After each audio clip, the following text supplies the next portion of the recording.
Empezar con esto, yo lo que quisiera es hacer una brevísima raconto de lo que se vio la clase pasada, por si alguien no vino, por si alguien tiene alguna confusión, como para marcarle, puntearle los temas, ¿sí? En principio vimos los tipos de receptores y dos clasificaciones que eran según la localización del estímulo, que fuera exterior al organismo o que fuera del propio organismo intrínseco, y otra clasificación por el tipo de energía que procesa ese receptor. Todos los receptores transducen, ¿sí? Es decir, traducen ese tipo de energía específica en energía bioeléctrica. ¿Cuál es el código de esa traducción, de esa transducción? Generar un potencial graduado llamado potencial receptor o potencial generador, o en el caso de que hablemos de una sinapsis, de un potencial postsináptico, ¿sí? Que es graduado de acuerdo a la magnitud del estímulo que recibe, ¿sí? Las características de ese potencial es que atenúa su magnitud a partir de que viaja a lo largo del soma o de la neurona que estemos tratando, según su constante de tiempo y de espacio. Eso lo pueden ver bien con detalle en los libros. Y de allí también dijimos que otra propiedad importante, ¿se acuerdan? Un cuadrito, que eran sumables. Entonces hay despolarizaciones y hiperpolarizaciones que pueden llegar, se suman algebraicamente, viajan a lo largo del cuerpo de esta célula, y cuando llega al cono axónico, si supera el umbral, ¿qué hacía? Se descarga el potencial de acción, los trenes de potencial de acción, y en ese caso decíamos que había un código de frecuencia. A mayor intensidad lo que va a haber es mayor frecuencia de descarga, ¿sí? Luego lo que vimos fue los tipos específicos de vías, y dijimos que había un procesamiento en paralelo, sistema anterolateral y sistema de las columnas dorsolemniscales, y también mencionamos a los haces espinocerebelosos que llevaban la información propioceptiva hacia cerebelo. Hablamos de formación reticular. Y para finalizar hicimos un poco de hincapié en todo lo que es la modalidad nociceptiva, ¿sí? Entonces explicamos que tenía unas características diferenciales, que no se adaptaba, sino que había una sensibilización, ¿se acuerdan? Es decir, va a haber siempre una hiperalgesia porque es un sistema que remarca esa detección, la presencia de algún peligro o de alguna lesión. Después hablamos del dolor referido, y para finalizar dimos dos maneras en que se produce la inhibición de esa información. Es decir, a lo largo de la clase explicamos que una de las características fundamentales del sistema nervioso era no solo producir excitaciones, sino modular la información a partir de inhibiciones. ¿Se acuerdan que comentamos, por ejemplo, el caso de inhibición lateral? Y en este caso, los mecanismos inhibidores que se ponen en juego son: uno, a nivel periférico, decíamos, un golpe genera una sensación de la persona, la actividad que hace, por ejemplo, es frotarse, y de esa manera evita que la información analgésica llegue a centros superiores. Eso es la teoría de compuerta. Lo pueden encontrar así en distintos libros. Y luego teníamos un mecanismo de analgesia endógena que tenía que ver con el control opioide que ocurre de interneuronas que están en la sustancia gris periacueductal. Eso es a partir de esas sustancias opioides que son las endorfinas. Creo que con esto que les comento es todo el pantallazo. Si ustedes tratan de recordar, es lo más importante que se comentó. Hoy lo que vamos a analizar son los sentidos especiales, que son los que están indicados allí en la diapo, y lo importante, la mayor parte de la clase va a estar haciendo hincapié sobre el sistema visual y tratando de aplicar los conceptos de la clase pasada en esta. Esperemos, porque esto tiene un delay. La idea es explicar cuál es el estímulo, hacer un breve hincapié, una breve descripción en cuál es el estímulo específico para cada sistema sensorial, ¿sí? Cuáles son las estructuras receptoras propiamente dichas o estructuras accesorias, es decir, no solo tenemos los receptores, sino que esa información, para ser modulada, para ser contrastada, para ser abstraída, las características más importantes, tiene que haber otras estructuras que denominamos accesorias. Luego vamos a ver las vías, ¿sí?, para cada uno de los sentidos y algunas peculiaridades para cada uno de ellos. Aquí tenemos primero la descripción de cuál es el rango del espectro electromagnético que para el ser humano corresponde a la ventana visible, que va de 400 a 700 nanómetros. Longitudes de onda menores, ¿sí?, no son posibles de ser percibidas, ¿sí?, y longitudes de ondas mayores, es decir, no vemos ni el rango ultravioleta ni el rango infrarrojo. Eso no quiere decir que en otras especies sí pueden detectar, ser estímulos visuales, esos rangos de longitud de onda. Y en la parte superior tenemos a los receptores incluidos en el globo ocular. Para esto hablamos, ¿sí?, de que hay en el globo ocular, para proteger a esos receptores nerviosos que van a decodificar los fotorreceptores, el estímulo lumínico, en la retina, ¿no es cierto?, y como imagen invertida del objeto, podemos establecer con esto, fíjense, a partir de allí, desde el humor vítreo, todo aquí hay humor vítreo, desde el humor vítreo en adelante podemos indicar que es la cámara anterior, el segmento anterior del ojo. En eso comprende entonces la córnea, el humor acuoso, ¿sí?, comprende el iris con la pupila, que es el esfínter, ¿sí?, que tenemos para graduar, sería al hacer el equivalente ojo-cámara, sería el equivalente al diafragma de la cámara, ¿sí?, que permite graduar una determinada cantidad de luz, esa pupila. Y luego tenemos el cristalino. Tanto esa córnea como el cristalino, como el humor acuoso, como el humor vítreo, son las lentes del ojo. La película fotosensible es la capa interior, que es denominada retina.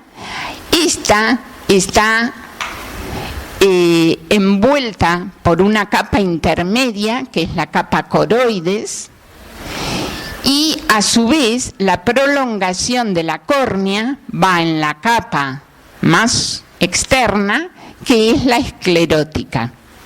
En la retina, ¿sí?, vamos a analizar con detalle la red neuronal que existe para transmitir la información, que finalmente abandona el globo ocular formando el nervio óptico, el segundo par craneano.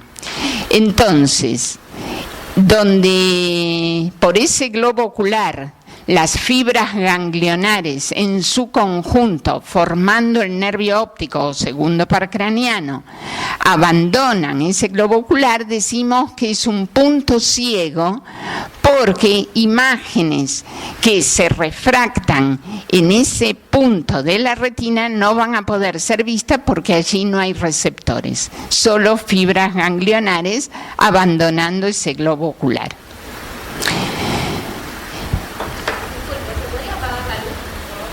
Ah, sí. A ver, el primero, el segundo. De nada. Bueno, acá vamos a ir viendo algunas cuestiones. Una de ellas importante es la acomodación a la visión cercana. ¿Qué significa? Normalmente el ojo en reposo está acomodado a la visión lejana. Por visión lejana entendemos aquella a más de 6 metros, aquel objeto, ¿sí?, que se encuentre a más de 6 metros de distancia de nuestros fotorreceptores. Entonces, ¿qué sucede? Normalmente, si ustedes ven en la parte superior de ese esquema, a su vez el esquema intermedio, vamos a ver que el cristalino, ¿sí?, que es una de las lentes, dijimos en la anterior diapo, ese cristalino se encuentra en su forma más aplanada, ¿sí? Y hay unas fibras de la zónula de zinc, que son los que lo conectan a ese músculo ciliar que está relajado. Cuando el músculo ciliar está relajado, esas fibras están tensas. Como el cristalino tiene propiedades viscoelásticas específicas y una gran flexibilidad en la niñez, en la adolescencia, en la juventud, pero no ya en la edad adulta, lo que sucede es que se encuentra en su forma más aplanada y todos los rayos provenientes de objetos a más de 6 metros hacen su foco en la retina.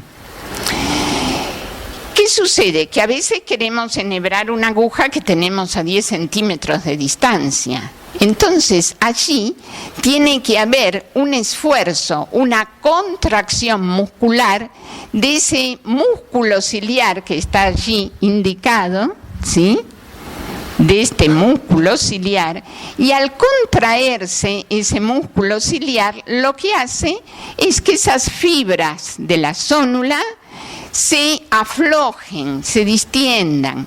Como dijimos que el cristalino tiene propiedades viscoelásticas, lo que hace es adoptar la forma termodinámicamente más conveniente, que es la circular.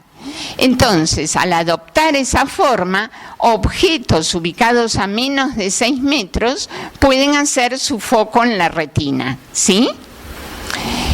Aquí tenemos, después de verlo en el esquema, hemos hecho un pequeño cuadrito resumiendo, ¿sí?, esas características.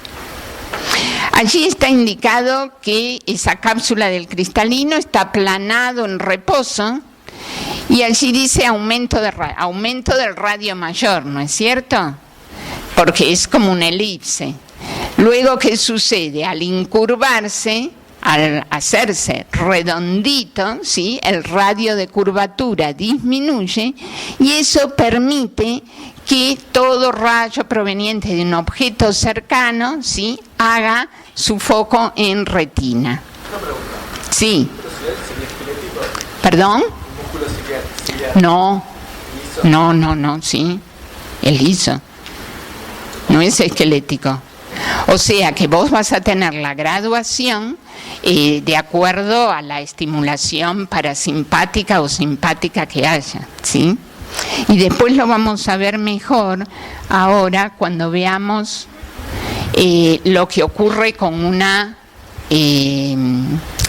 la graduación que ejerce la pupila al producirse miosis o midriasis. Hay un reflejo específico que se llama fotomotor. Lo vamos a ver en 2 minutitos. Esto que les comenté, entonces, es que el cristalino, ¿sí?, por esa contracción de músculo ciliar que produce cambios en su forma que permiten, ¿sí?, ajustar el enfoque de los rayos provenientes del objeto y formar la imagen adecuadamente en retina, ¿sí? ¿Qué sucede? Que eso, les decía, en la edad adulta ya ese cristalino empieza a hacerse más rígido y a opacificarse. Y eso es lo que lleva finalmente, por ejemplo, en muchas personas a que aparezcan cataratas. Y además lleva al fenómeno de presbicia, es decir, cada uno tratando de acomodar, como no lo logra con su cristalino, porque ya no es tan flexible, lo que tiene que hacer para poder enfocar es ir alejando, por ejemplo, al hacer la lectura, ir alejando el diario. Entonces, esta acomodación a la visión cercana incluye, por un lado, lo que estamos diciendo de lo que le ocurre al cristalino, ¿sí? ¿Eso qué está indicando? Que es una sola de una tríada de respuestas. La otra es el tamaño de esa pupila, también bajo control autonómico, que tiene que ver con que al acercarse, ¿sí?, al tener que hacer el enfoque cercano, nosotros, si por ejemplo alguien mira al compañero cuando está tratando de enhebrar una aguja, lo que va a ver es que las pupilas sufren una miosis, ¿sí?, significativa. Y la tercera respuesta es que también se produce la convergencia de los ejes visuales. Es decir, también tiene que ver lo que no nos vamos a introducir porque no hay tiempo, pero en lo que es la visión binocular. Ambos ojos, ¿sí?, convergen los ejes visuales para poder, ¿sí?, realizar el enfoque adecuadamente.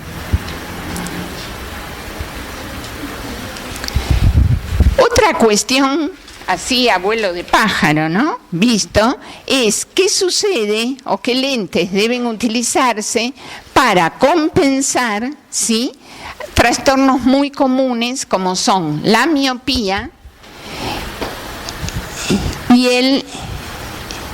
y la hipermetropía. La miopía se corrige con lentes divergentes. ¿Por qué se produce miopía? Porque el globo ocular es más alargado, más achatado que el normal, ¿sí?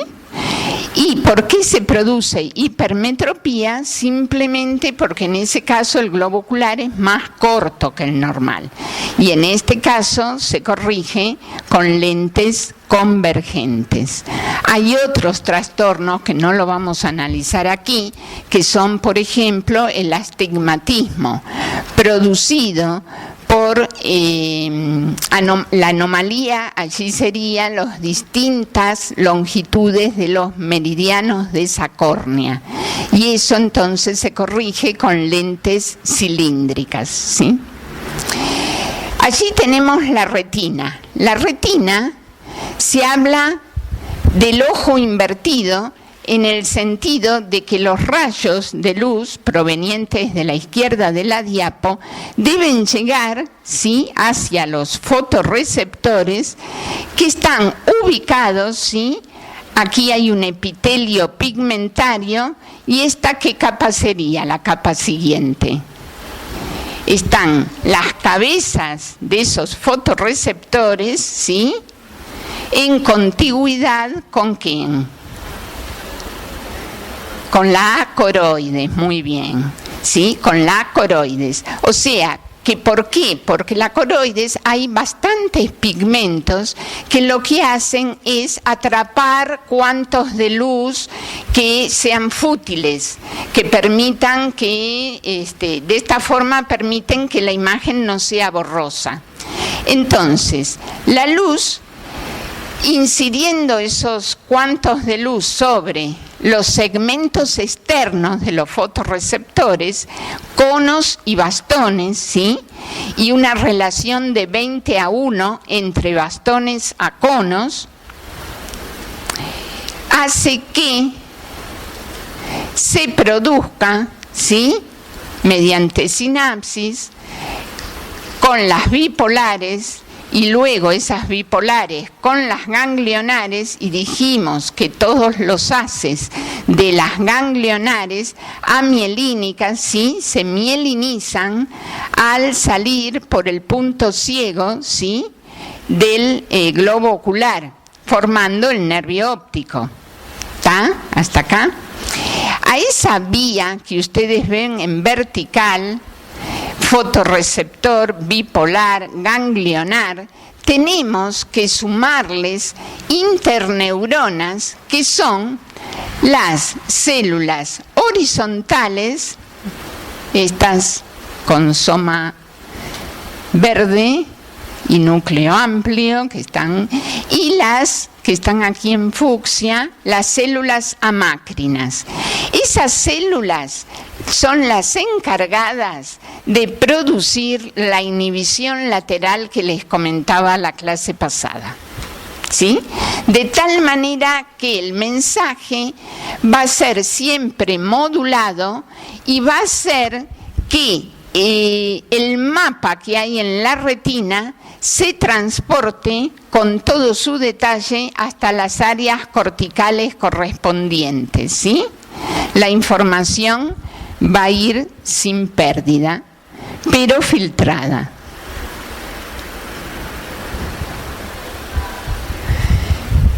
¿Qué pasa en el fotorreceptor?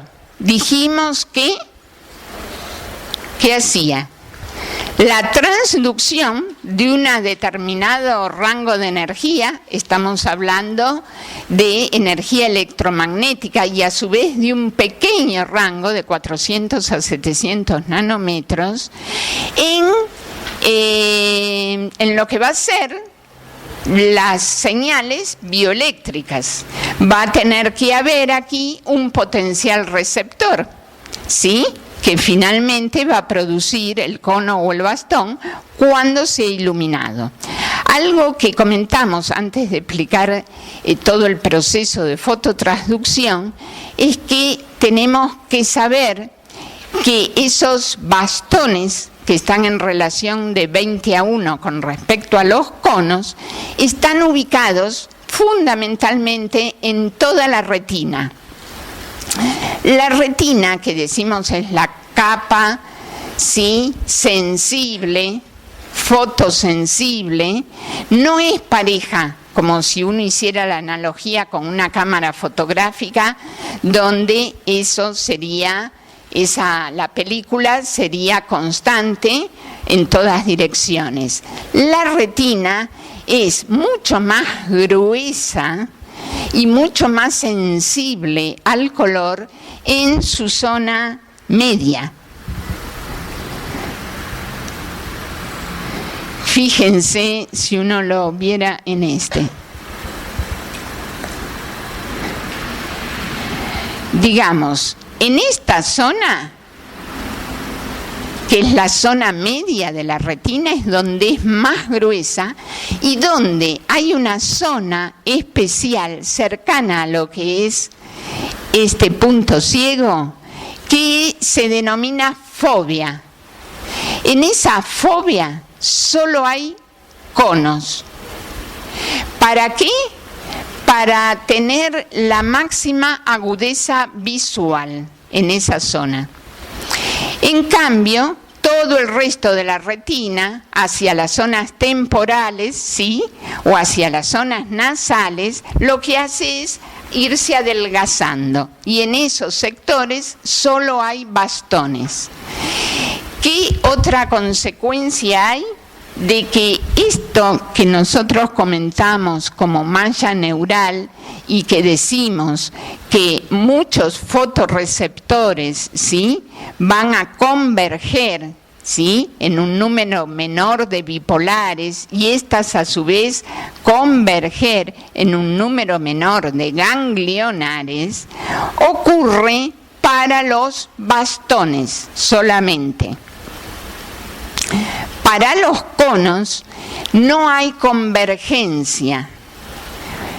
¿Por qué les parece que puede ocurrir eso? No hay convergencia, quiere decir que un cono va a hacer sinapsis con una bipolar, esta con una ganglionar, y la ganglionar que lleve la información de esos conos, ¿sí?, va a transcurrir por sistema nervioso central hacia los sitios correspondientes, en la vía, va a ser los relevos correspondientes. La presencia de esa convergencia en los bastones asegura que apenas unos pocos cuantos de luz sean percibidos, ¿sí?, sean transducidos, por un solo bastón, por el hecho de que haya toda esa convergencia, la información va a llegar hacia los centros superiores. En cambio, para los conos, ¿qué pasa? Que al no haber convergencia, tiene que ser estimulado sí o sí el cono para poder enviar la información. ¿Eso qué significa? Que va a enviar información procesando el centro de nuestro campo visual con todo detalle, la máxima agudeza visual. En cambio, los bastones son los que nos permiten a nosotros dilucidar movimientos o formas o contornos en un crepúsculo, mientras que la máxima agudeza visual se produce cuando hay una máxima iluminación y tenemos la sensación de color. ¿Sí? ¿Queda claro? Entonces, si pasemos a hablar de la fototransducción, que es más o menos similar en sus pasos, no vamos a analizar detalles diferenciales entre conos y bastones. En la oscuridad tenemos que las moléculas, ¿sí?, de rodopsina, que es una parte proteica que está ubicada como 7 hélices transmembrana, y que es la opsina, y una parte que es el pigmento propiamente dicho, que es el 11-cis retinal, ¿sí?, ese aldehído derivado de vitamina A. Esas moléculas están inactivas. Cuando están inactivas, ¿qué significa? Que no están siendo excitadas. Si no están siendo excitadas, los canales de sodio están abiertos porque hay mucho GMP cíclico, ¿sí?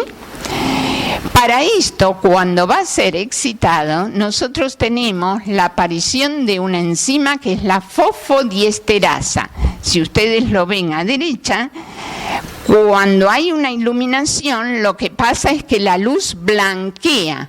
¿Por qué? Porque ese cuanto de luz llegando al segmento externo de ese fotorreceptor, lo que hace al producir la reacción de blanqueamiento es que la parte del 11-cis retinal pase a su forma todo trans. Entonces, ese cambio conformacional lleva a que a su vez se produce un clivaje de GMP cíclico por la fosfodiesterasa, y al producirse eso se cierran los canales de sodio. Quiere decir que mientras que estamos en la oscuridad, ese fotorreceptor va a estar como hiperpolarizado o despolarizado. Va a estar despolarizado. En el momento en que es excitado, ¿sí?, se va a producir una hiperpolarización. Entonces, aquí se bloquea la liberación de glutamato. Cuestión que se produce esa liberación en forma constante en la oscuridad. Esa señal hiperpolarizante es el potencial receptor, ¿sí? Es una excepción con respecto a todos los otros sentidos.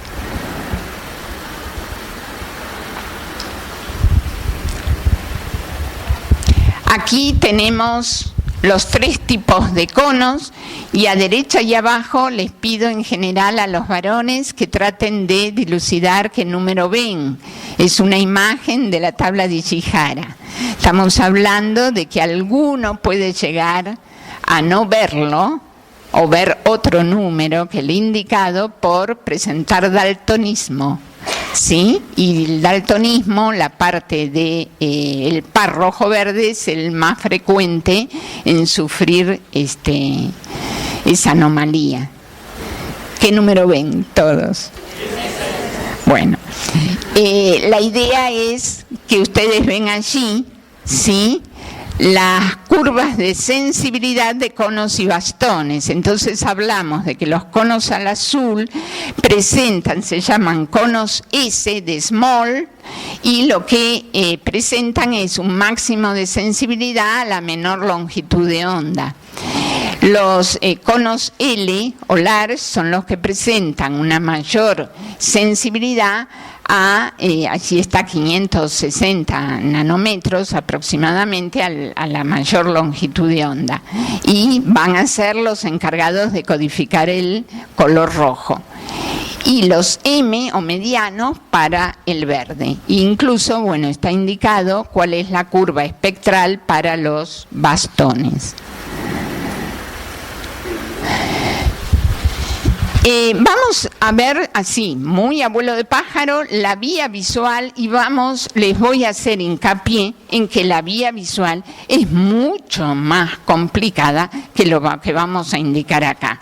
En cualquier texto les van a explicar las diferencias que hay en ver una forma, en ver un color, la diferencia entre colores, en ver un objeto, en ver el movimiento, ¿sí?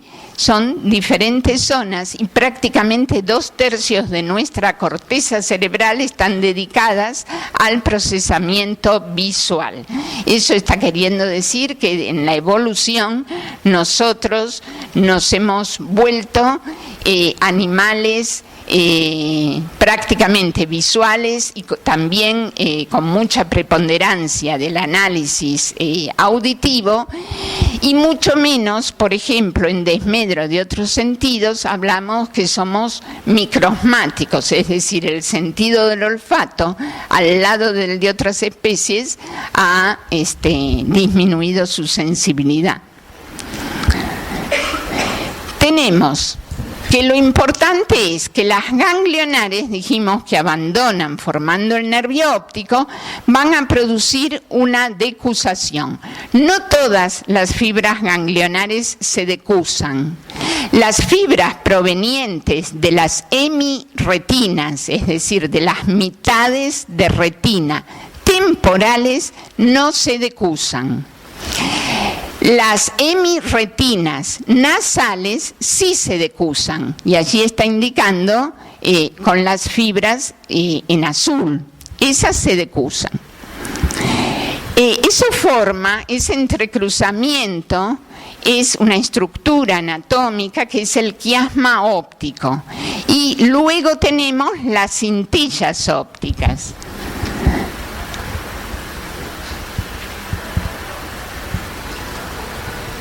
Y allí lo que estamos indicando es que toda esa información que se hace consciente llegan a núcleos específicos del tálamo, núcleo geniculado lateral. Y de allí, nos hemos ido.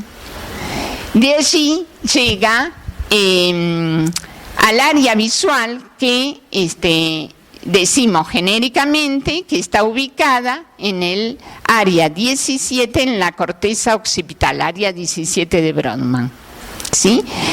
No es la única, vuelvo a hacerles hincapié. Este sería un procesamiento básico y que luego va a ser retransmitido a numerosas otras áreas.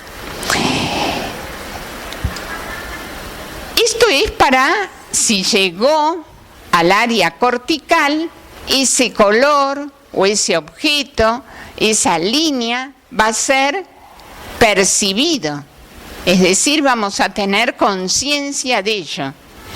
Pero hay otras respuestas que son reflejas, no son, no alcanzan a la corteza porque deben ser mucho más rápidas, ¿sí? Entonces, en esa información tenemos a lo que llamamos el reflejo fotomotor. Allí tenemos el reflejo fotomotor. Fíjense, primero está animado, por eso lo trato de hacer con una pausa, el fotomotor directo y el fotomotor consensual o indirecto. ¿Qué sucede? Nosotros, sí, nos estimulan con una linterna, ¿sí? Una fuente de luz bien puntual, lo que sucede es que vamos a observar meiosis. Esa meiosis, ¿sí?, se observa mucho más si alguien tiene el iris de color claro, ¿sí? Se va a ver meiosis que es debida a esta actividad refleja. Si se produce en el ojo que ha sido estimulado directamente, ¿sí?, hablamos del reflejo directo. Si se produce en el otro, en el ojo contralateral, hablamos del reflejo consensual. Entonces, vamos con el directo. Nosotros allí tenemos, ¿sí?, el iris, y lo que sería esa elipse verde sería la pupila. Y tenemos los axones que salen de retina, ¿sí?, llegan y ahí se transforma y se produce la meiosis. Ahora lo explicamos. La vía va por las ganglionares, ¿sí?, que forman el nervio óptico, se decusa. En vez de llegar al núcleo geniculado lateral, ¿sí?, y llegar a corteza y hacerse consciente, hace una sinapsis en los núcleos pretectales, ¿sí? Está allí ese cuadradito. De allí va a una zona pupiloconstrictora, que es el núcleo de Edinger y Westphal, ¿sí? Y de ese núcleo de Edinger y Westphal, ¿qué hora tienen?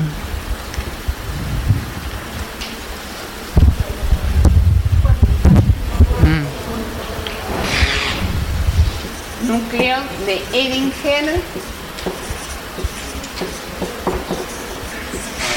y Westphal.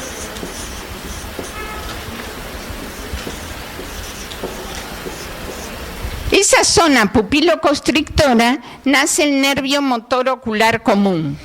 Entonces, del nervio motor ocular común hace sinapsis en ese ganglio ciliar, ¿sí? Esta es la zona pupiloconstrictora pretectal. Este aquí es el núcleo de Edinger y Westphal, ¿sí? Esta es la membrana la neurona preganglionar, hace sinapsis en el ganglio ciliar y de allí nace la posganglionar que va a inervar al iris, al esfínter del iris, ¿sí? El músculo esfínter del iris, también músculo liso, lo que hace es que al contraerse el esfínter achica a esa pupila, produjo la meiosis, ¿sí? Hablamos en el ojo que ha sido estimulado, por lo tanto decimos fotomotor directo. Puede de ese núcleo, de esa zona pupiloconstrictora, ir al núcleo de Edinger y Westphal contralateral. y pasar lo mismo y entonces dar origen a la miosis en el otro ojo y lo llamamos reflejo consensual. ¿Cuál es la utilidad práctica de todo esto? Que si hay un traumatismo craneano, ya sea de un boxeador en el ring por un golpe, o sea un motociclista en un accidente, se le toma primero que nada la integridad de estos reflejos pupilares. ¿Qué sucede? Que si hay un traumatismo va a haber un edema y esa zona pupiloconstrictora puede estar lesionada. Por lo tanto hay ausencia del reflejo, ¿sí? Y entonces eso indica daño a nivel cerebral. Y todo lo que vimos hasta ahora tiene que ver con cómo se producen, ¿sí?, todas estas respuestas y los mecanismos adaptativos que pone el ojo en juego para observar correctamente una determinada escena del campo visual. Pero no solamente es nuestro cerebro esto, que sería la fisiología sensorial objetiva, sino que también hay una fisiología sensorial subjetiva que es analizar. El cerebro está analizando en todo momento lo que ve, contrastándolo con todas las experiencias previas que tiene. De ese contraste hace predicciones y de esas predicciones es la forma más clásica de poder explicar las ilusiones ópticas. Por ejemplo, traje simplemente para que vean en el de la izquierda que se ve. Se puede ver un esquimal entrando al iglú o se puede ver, ¿sí?, el contorno de una máscara india. En el de la derecha es la típica imagen de la joven o de la vieja, de acuerdo a cómo cada uno esté señalando lo que es figura y lo que es fondo, ¿sí? Entonces eso nos lleva a permitir explicarlo en que el patrón de estímulos es el mismo. Sin embargo, el resultado perceptivo puede ser bien distinto. Es decir, nuestro cerebro ve lo que quiere ver, porque está contrastándolo contra todas las experiencias previas. Pasamos muy rápidamente 5 minutos a explicar sistema auditivo y 5 palabras de sentidos químicos. Para sentidos químicos y completar las actividades hay una bibliografía subida al campus. En audición tenemos típico ejemplo de esquema del oído conocido por todos: oído externo, medio, interno. El oído externo, pabellón y conducto auditivo. El oído medio a partir del tímpano. El tímpano es una membrana que está tensa y que vibra como vibra el parche de un tambor, en forma más sorda si el tono es grave o en forma más aguda si el tono lo es. Y luego tenemos la cóclea, que es donde están incluidas las células receptoras. Allí tenemos con un diapasón, genera las longitudes de onda. También tenemos, o ustedes van a ver, lo que es la conducción por vía aérea y también la conducción por vía ósea, que se puede llegar a sentir esas vibraciones y darse cuenta de que es un sonido.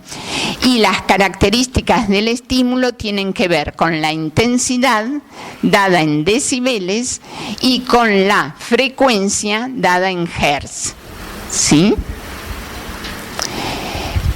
En el oído medio, este es un detalle de ese tímpano que dijimos, que la onda sonora, que es una onda mecánica que está transmitida en el aire del conducto, es transmitida a través del aire del conducto auditivo, debe pasar, ¿sí?, a la zona del oído interno en la cóclea, donde hay líquido. Y eso produce una pérdida de energía de esa onda en ese proceso de transmisión. Para evitar esa pérdida y que todos fuéramos sordos a los sonidos, lo que están funcionando son dos temas. Uno es los huesecillos, martillo, yunque y estribo, que están imbricados entre sí, articulados entre sí, y el estribo es el que está empujando, el que está dando en la base del estribo contra la ventana oval. Al producirse esa vibración, ¿sí?, ustedes fíjense el tamaño de la ventana oval y el tamaño del tímpano. Ustedes están ejerciendo, ¿sí?, la misma fuerza sobre un área mucho menor. Por lo tanto, tenemos mucha más presión que compensa el gasto que tiene que hacerse de pasar de una zona de aire a una zona donde hay líquido. Toda este líquido tenemos en la cóclea 3 canales. Vestibular y timpánico son externos y tienen perilinfa, que es un líquido similar al plasma, o sea, rico en queión.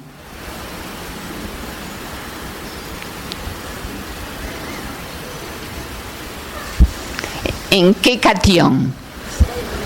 Sodio, muy bien. Y en el ducto coclear, el líquido, una gota que hay en ese ducto coclear, es un líquido similar al intracelular, o sea que va a tener una mayor concentración de qué catión. Potasio, muy bien. Entonces, ¿qué sucede? ¿Cómo se produce la transducción? En la cóclea y a partir del órgano de Corti tenemos células ciliadas internas, externas. Esas células son mecanorreceptores y las cilias están embebidas, incluidas en lo que es esa membrana que hablamos, membrana tectorial. ¿Sí? Toda una estructura gelatinosa, ¿sí? Las deflexiones que sufran estas cilias, ¿debido a qué? A que la onda viajera, esa onda de presión que atravesó del tímpano, los huesecillos, la ventana redonda y está viajando por una zona que tiene líquido, esa membrana basilar va a vibrar acorde a la onda de presión que le llegó. Y aquí tenemos un detalle de las células ciliadas y el único caso en el que, como esas cilias están incluidas o están embebidas en un líquido que decimos que es de naturaleza o de composición similar al líquido intracelular, ¿sí?, tenemos que el potasio se produce en deflexiones, ¿no? Estas deflexiones, acá tenemos el kinetocilio, producen las despolarizaciones. Como son mecanorreceptores, lo que se produce es la apertura de canales de potasio. E ingresa, ¿qué catión?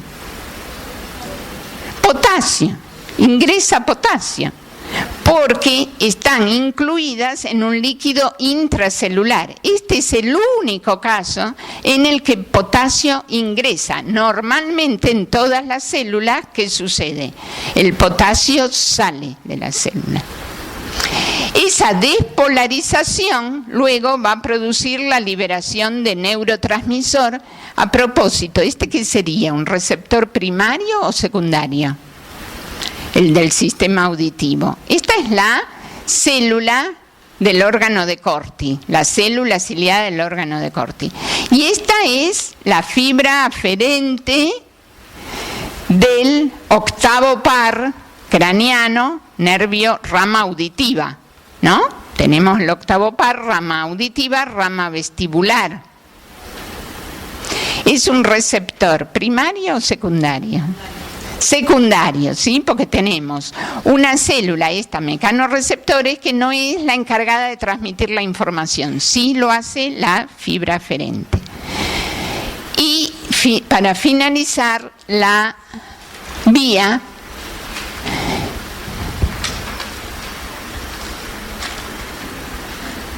tenemos allí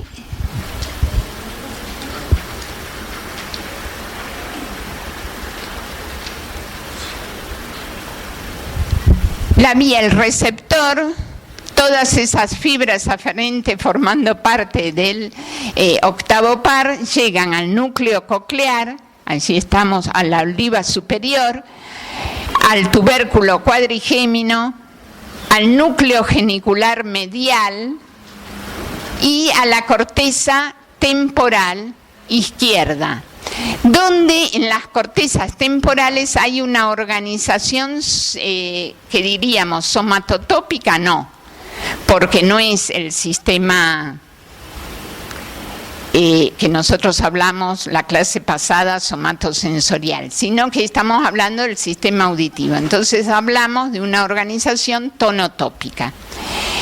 Lo mismo sucede para el oído derecho. Lo interesante de aquí es ver que hay una decusación, ¿sí?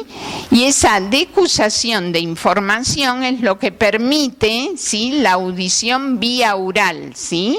Se modula la información que reciben ambos oídos. Nuevamente, al igual que lo que comentamos en visión, esto es como un esquema muy simplificado. Si van a libros de neuroanatomía, de neurofisiología, el esquema de la vía auditiva es mucho más complejo. Y de sentidos químicos, decir que la señal es química, ¿no? Valga la redundancia. Esos sentidos químicos son de dos tipos. Una naturaleza específica, el olfato o el gusto, y unos inespecíficos que son mediados por un sistema que es similar al sistema nociceptivo que comentamos la clase pasada. Si hay esencias, si hay especias, si hay alcohol, si hay todas sustancias irritantes, es mediado por estas terminaciones nerviosas libres trigeminales y dan origen a la pungencia. Si hay células gustativas o neuronas olfatorias, vamos a tener el correlato del gusto o del olfato. Aquí tenemos el gusto, los verdaderos receptores se encuentran en estos botones gustativos, ahí están las células receptoras propiamente dichas, que están incluidos en las papilas, y de las papilas tenemos, como todos conocemos, 4 tipos, donde las únicas que no tienen receptores son las filiformes. La vía, el receptor, el gusto es un sentido muy resistente porque la información va por 3 pares craneanos, ¿sí? El séptimo par, el noveno y el 10º o vago. Núcleo del tracto solitario, se decusa, pasa al tálamo y a la corteza gustativa primaria. Nuevamente la vía es mucho más compleja en realidad, y eso permite que haya zonas cerebrales que estén respondiendo no solo a la cualidad del estímulo gustativo, sino al estado interno de nuestro organismo. Esa influencia metabólica quiere decir que nosotros vamos a sentir como más apetitoso un estímulo si estamos hambrientos que si no lo estamos, si estamos saciados, por ejemplo. Y esa información se codifica a nivel de un área distinta de las que están ahí indicadas, que es la corteza prefrontal. Olfato, pasa lo mismo, hay neuronas receptoras que van a pasar al bulbo olfatorio, y de ese bulbo olfatorio van a ir a numerosas centros. Si ustedes ven los receptores bulbo, núcleo olfatorio, tálamo, hay una porción simplemente que pasa por tálamo y llega a la corteza olfatoria, ¿sí?, frontal. Luego, todas las otras zonas tienen que ver con otras funciones diferentes del sistema nervioso. Es el rinencéfalo y está vinculado, muy vinculado con emociones, muy vinculado con recuerdos y muy vinculado con las respuestas a si el estímulo puede ser percibido como dañino. Entonces va a estar vinculado a la amígdala y eso va a llevar o a desencadenar respuestas de tipo neuroendocrino. La información puede ir a la corteza entorrinal y al hipocampo y eso media nuestras memorias olorosas.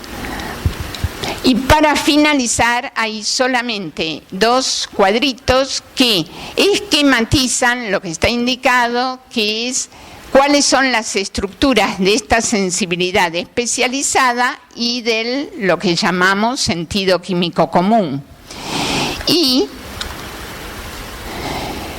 cuáles son los estímulos en el caso del gusto.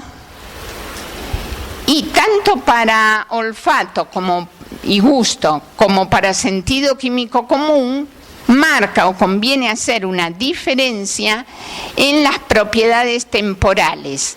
La latencia es mucho más breve para esta sensibilidad especializada, la duración también, y frente a la estimulación repetitiva se produce adaptación en el caso de olfato y gusto. En cambio, dijimos que esa sensibilidad trigeminal, sentido químico común, que da origen a la pungencia, era muy similar a la nocicepción. Por lo tanto, va a haber siempre una sensibilización y no adaptación. Con esto terminamos. Si alguien tiene alguna duda, coméntemelo.